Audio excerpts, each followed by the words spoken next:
9 years on from Arkham Knight, and we are finally getting Rocksteady's follow-up game, Suicide Squad: Kill the Justice League. There was once a time where a new game from Rocksteady would be exciting. I'd be following it, I'd be looking forward to it, but unfortunately this is all going in the same trash pile with games like Anthem, Marvel's Avengers, Redfall. They're all in the same category as Suicide Squad, and gamers can see it a mile away these days. This is not some huge shock, some bold call to call this game a generic cash grab ahead of time. We've lost count of how many times this has all happened, where we get a single-player developer, they make pretty solid games over a lengthy period of time, and then the publisher gives them a call, holds them at gunpoint, and demands that they make a live service. That is the story most of the time anyway.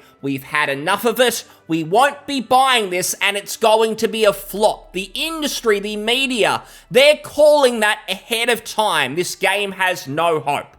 Or so I thought. It always seems like even if the sky is falling around us, there will always be a group of people holding on, inhaling the copium, convincing themselves that no, even though they're in the small minority who thinks this game's going to be great, it's going to change their lives, it's not them who are wrong, it is us. It is everyone else. It is regular, normal people who can see this game for what it is. They are the problem, not this game, and we're going to take a look at some of them. And of course we're on Reddit, because where else could you find these kinds of people? And starting off here, judging by the way the majority of the gaming community acts when it comes to this game, my takeaway is that people just suck in general. Of course, it's the people who suck. It couldn't be the game. It couldn't be Suicide Squad. It's everyone else. It's human nature. We're all evil except for this person. They want everything that they dislike to just fail and never to be attempted ever again. My goodness, could you believe that people who don't enjoy something, they don't dislike a type of game, they might not like to see that again?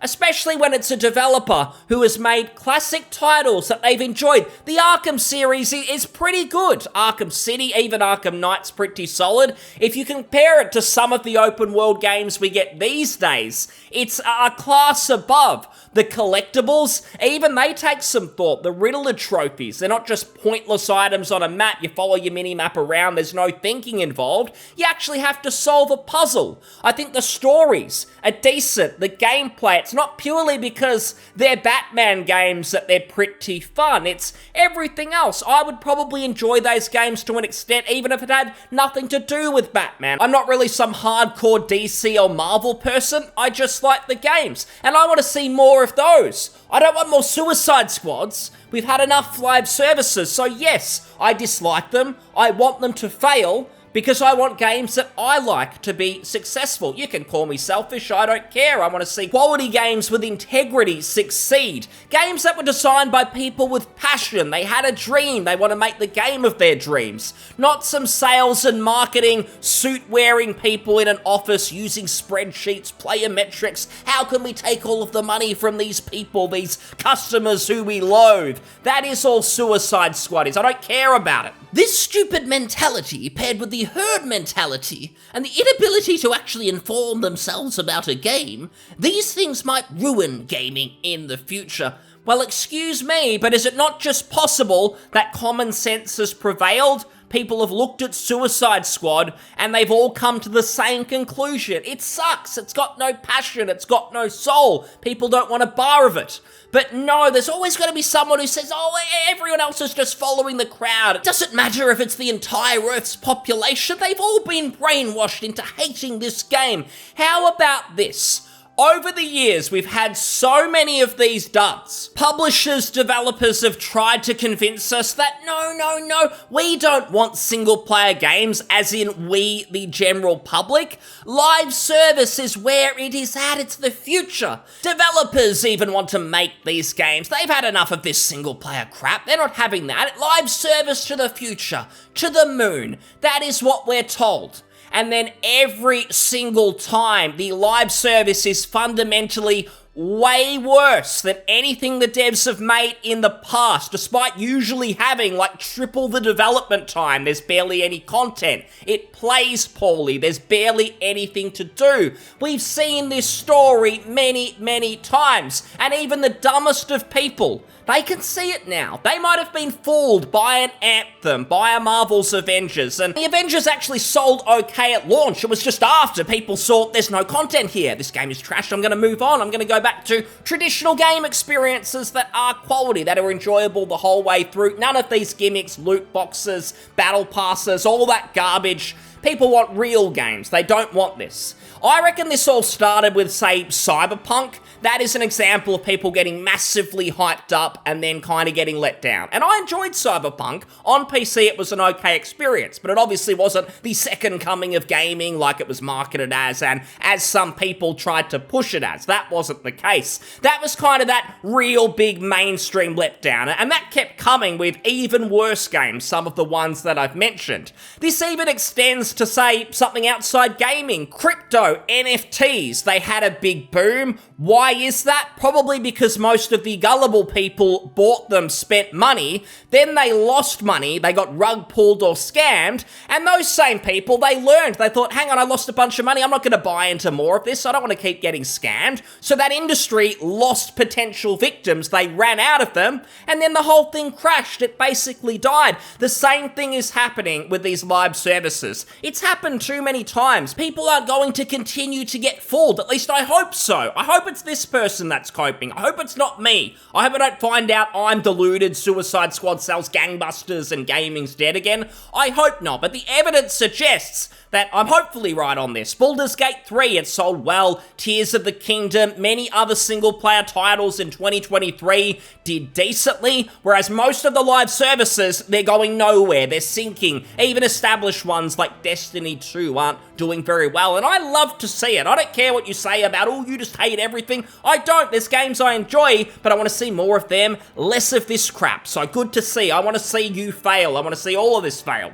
They already tried to ruin this game for everyone else who is excited for it, and it will keep happening in the future. No one's ruining it for you. If you want to enjoy it, you can. You are salty because you don't have the big hype train which you really want. You just want to get excited for something and everyone gets amongst it. You can't just silently enjoy it on your own. It's the same with Starfield fans. They whinge about haters, but they can't actually just sit down and play it. They've got to spend all their time defending it and trying to convince people that they're wrong. They can never accept that they're in the minority. They've got to convince themselves, no, I'm not deluded, it's everyone else. And we've got here, even after you've been trashed, looked down on, etc., still #1 in pre-orders, just days away, guys, and we've got Suicide Squad supposedly at #1 in sales on the PlayStation. Now, if we look in second place, it is a remaster of The Last of Us Part 2. This needs a remaster. Didn't it come out like 3 years ago? Of course Suicide Squad is winning. It's got no real competition.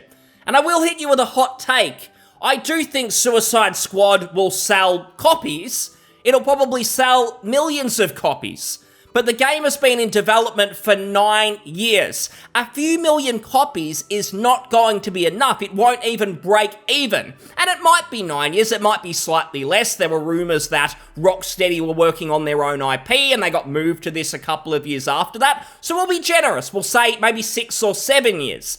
Even still, Warner Brothers, the publisher, they want all of the money. They're not going to be content with a few box copy sales. If they were, they would have happily let Rocksteady work on maybe another single-player title in another superhero series, maybe their own IP or something. They would have allowed them to do that. But Warner Brothers are obsessed with the live service market. They think they're going to strike gold. One day it's going to happen. They've talked about it with even IPs like Harry Potter. We got Legacy, the single-player Hogwarts Legacy, and I don't think Warner Brothers were content, even though that did extremely well in terms of box copy sales. They're already talking about taking all their IPs, Lord of the Rings, Harry Potter, and turning them all into live services because they want the juggernaut game. And Suicide Squad isn't going to be that purely by selling a few box copy sales. It needs to retain millions of players who keep spending microtransactions, battle passes, whatever this trash has, unless people keep supporting this, it's going to be dead. And anything short of that level of success, it's going to be an embarrassment for Rocksteady, it's going to be the same for Warner Brothers, and let's face it, that is going to happen. It doesn't matter that it's beating The Last of Us Part 2, it's going to go nowhere because it won't retain players. Again, Marvel's Avengers, it sold pretty well at launch. It was after that they totally dropped the ball. And when your game does not have positive word of mouth, it's not going to have a big player base, people are going to move on. Even if some people like the game as a live service and they enjoy the gameplay or whatever, there are so many whales, so many people who won't continue to invest in the game if it's not huge, because they'll go, well, I've got all of my money to spend on microtransaction and show off my wealth. I want to do it in a game that's got millions and millions of players over time because I want to show off, show I'm the big man. They'll move on. So this game, it is dead. This proves absolutely nothing. And even if I'm wrong, it's not some huge win. It just means the industry's in a bad state. That'd be very sad. I want this to fail so better games can succeed. And there's so many of these people. They're like bots. Pretty pumped. Ordered the physical deluxe for the early 3-day pays of pay. Pumped. I've just pre-ordered Deluxe myself. Same here, friend. I don't care about their negative press. The game looks like such a great time. We've got to support it, and it's going to live long enough. We're not coping. All right then, while you enjoy life in your little bubble, we're going to move on. Remember, y'all, it does not matter about reviews or haters and negative press. As long as we support the game long enough, it will live long enough. Put the sunglasses on.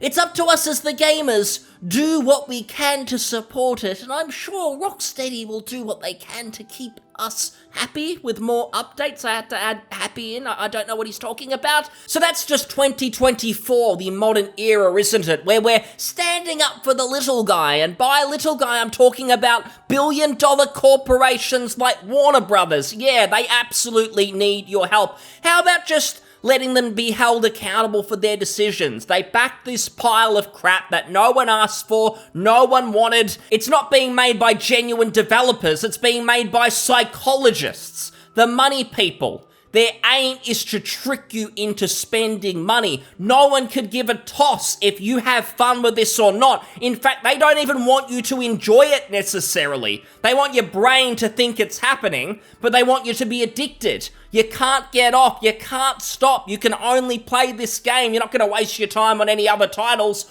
Only this. You're going to keep opening your wallet. That credit card's coming out only for Suicide Squad. There are people paid, working around the clock for that purpose only. That is what modern video games are supposed to be, according to these people, according to Warner Brothers, similar companies. They don't care about anything else. Baldur's Gate 3, they see it as the enemy because gamers see a different side of the experience, just having fun, enjoying the content. That is the root of all evil to these people, and we've got an interesting one here because you might be surprised I'm going to read this because this person is very unhappy with Suicide Squad, and I thought I was looking at the copers. Why am I looking at someone who agrees with me, thinks the game looks stupid? But let's read it, hear me out. I guess the NDA is up on Suicide Squad game, so I'll say this, he says in this tweet. Stop believing the hype. This game is arse, it's 100% not ready, movement is not great, and your character feels slow as shit. The only folks hyping this game are DC fans who can't suck enough of Batman's cock. Well, I agree, I don't like it. I don't know if that is the reason, but sure. The gameplay loop is seen right away and you can't shake it. Go to a spot of the map, kill some enemies, cutscene. Go to another place, boom, cutscene. Kill some enemies, next go to another part of the map, clear it out, then you'll never guess, another cutscene. Rinse and repeat, that is the whole game. And I agree, I'm sick of so many cutscenes in games. Get to the point, get to the gameplay, there's other ways to tell stories. It doesn't all have to be like a movie, environmental storytelling. There's a lot of ways to go. And he ends with, mark my words, Suicide Squad will end up just like the Avengers. And I pretty much agree with all of it to some extent. So why am I reading this? Because he's not saying anything particularly profound. He's saying the same thing. He's saying what we pretty much all think. But there's been an interesting development in his follow-up tweet. There's been a twist. What he says next is along different lines. So, I might have changed my mind about Suicide Squad game. If my days off get approved, I'm pre-ordering the deluxe edition. I can't wait. What a big change in mindset. Could it be that money exchanged hands here? And I'm not talking about his pre-order. I think there might be some bribery going in. Something is a little bit off. But this never ends, and step right up this person who says, is this deluxe edition worth the extra $30 from the standard edition? Still don't know which one to pre-order. What a dilemma, what a conundrum. Which edition do I waste my money on? I'm gonna keep reading these, I'm gonna keep driving myself insane, but I will let you go. Thanks so much for listening, I'll see you on the next one. Cheers, bye.